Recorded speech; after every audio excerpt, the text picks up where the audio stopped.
So what I'm going to do is go flat black inside there, give it more of a dark look. When you look through there, you just see black. Then when the light comes on, it'll shine through blue. But I noticed that the LEDs were extremely bright, and I'm running a 9-volt on these for Josh.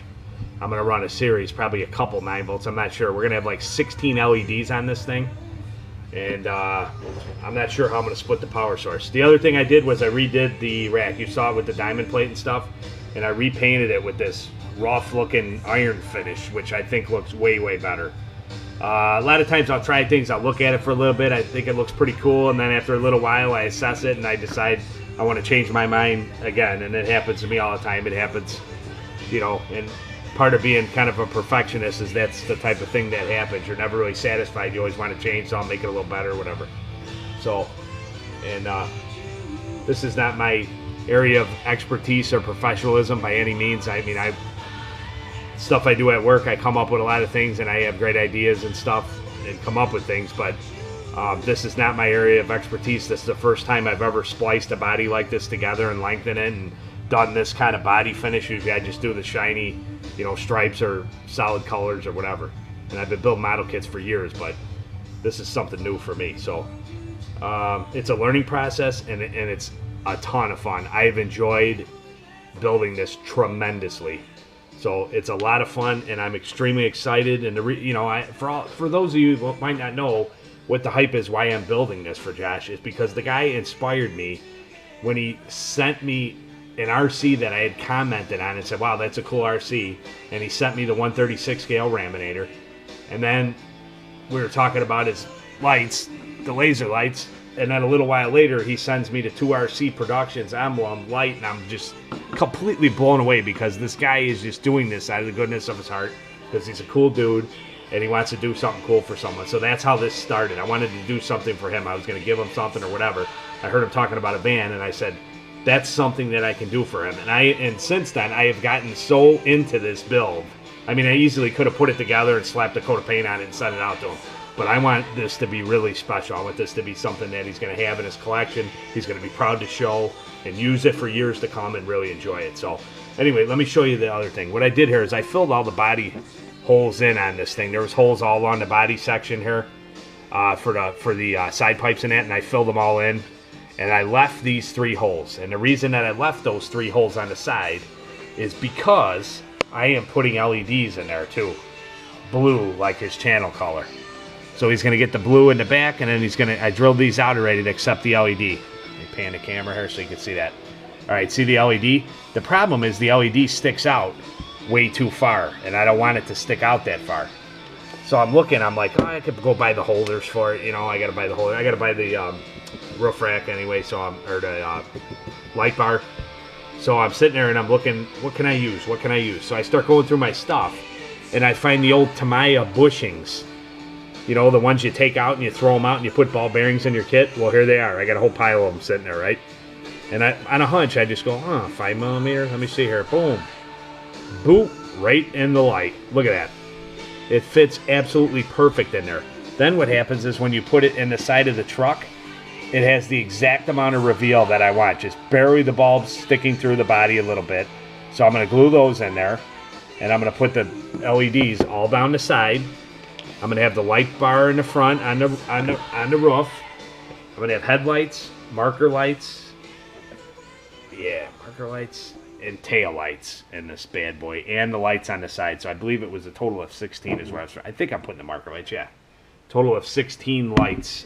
And I have some of them here, and I have to buy some more. So I'm going to give you a little idea of the roof rack here that I made. And you see that sitting on there that looks way better than it did. I got a couple of scale accessories in there, but I want to get some more stuff for them. I'm going to get some cool stuff and load that thing up. I drilled the hole out for the switch. Here's the switch right here, the rocker switch. There's one of them. That's going to go up there. And then I'm probably going to, I think I'm going to use 2 more switches to split this up so he can, like I did on the deadbolt, he could flip one, turn on certain lights, flip the other one, turn on other lights, turn on one just for his backlight or moonlights and the LEDs on the side. So I'm going to split that up, so that'll be cool. Then what I'm going to work on tonight is I'm going to work on the fine detail on the body itself with the brush. I take detail brushes, it's like a big model kit. That's why I love these plastic ABS bodies. And basically I'm going to paint the door handles. I'm going to paint the marker lights. I'm gonna paint, yeah, marker lights in the back, the license plate ring in the back, paint that. Anything that's trim. I'm gonna detail out the grill real nice for him. I put some wear marks on it already, and then I have to get brown paint. I ran out of the little bottle brown paint, and I'm gonna put a few spots of rust here and there on this truck. Not too much, because I want it to be like a work in progress. Like the guy's working at it, but he can't afford to finish it all at once, so he's doing body little by little. So I want to do that up, and windshield's in like you see, grill's in, and rear bumper's on. So these here I'm going to spray, mount those, and then I'm going to do some detail tonight. Alright, YouTubers, working on the Stretchbox here, and trying to get this thing finalized and wrapped up for Josh. I've had it for quite a while, but it's just time frame, and I got to run to the hobby. I don't buy stuff through the mail, so I got to run to the hobby shop, and the hobby shop's 30 miles from me each way, so I got to go on the weekend when I get a chance and stuff like that. But Josh has been really cool, telling me there's no hurry, take my time, and so on, so that's cool. But anyway, you guys seen the van, blue lights in the back, got all that set with the wires. I was finalizing the roof rack just now. I repainted the roof rack with this iron hammered finish paint, which looks a lot better. I love the look of it, a lot better than I had it before. So I got my drill bit set here that I use for modeling and stuff, general stuff around the house. It's a small set, but it works for everything I need. So I piloted my holes out, and then I just drilled out with the old Unibit. It's a must-have for anybody that does this kind of stuff. Drills real nice in plastic.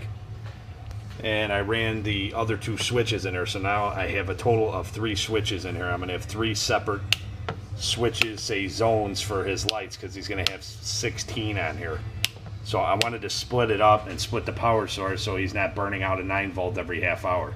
This way I'm either going to run 2 9-volts or 3 9-volts, so it'll spread the power out and it'll keep the LEDs nice and bright.